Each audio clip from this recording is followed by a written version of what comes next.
One of the most interesting ideas in philosophy lies in a little masterpiece called the Symposium, written by the philosopher Plato in ancient Greece in 385 BC.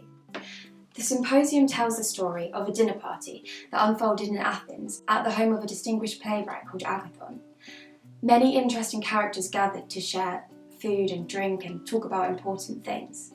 They're lying on couches sharing excellent roasted food and vegetables, and there's good wine too. At the start of the dinner party, the host announces that he wants each of his guests to make a speech on what they think love, or eros as they called it, is. Plato reserves the best and most interesting theory for his hero Socrates, who advances an idea that becomes known as the ladder of love.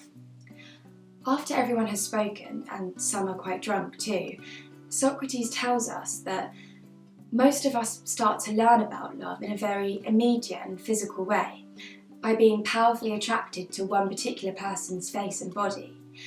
This is what we now call romantic sexual love. However, Socrates is keen not to say that this is what love is, or aims at in its essence. This kind of bodily infatuation is just the starting point, the first step in his famous ladder of love.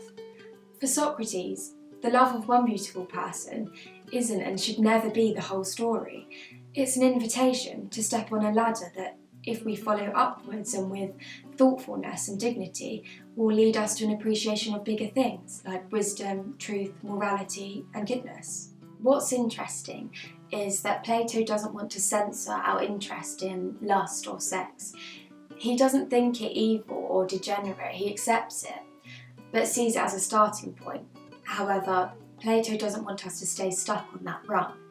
He invites us on a journey, so we start with the love of one specific beautiful person, and then we move on past that one-off case to a love of the beauty of people in general. And then we move up yet another rung from a physical to an intellectual beauty, the kind of beauty you might find in a work of philosophy or the laws of a city. When you've become skilled at perceiving this sort of beauty, you're able, for example, to appreciate the appeal of a beautiful mind, even in an ugly body. Eventually, the true student of love is able to love what Plato calls the form of beauty itself, which is synonymous with wisdom and goodness. This all helps to explain why sometimes the sight of a beautiful person might move us. For Plato, this is because we intuit in them something beyond mere appearance. We sense that there's a ladder that we've been invited to step on that will eventually lead us to wisdom.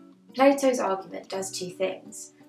It quashes the idea that an interest in beauty is shallow. It's the starting point to something deep.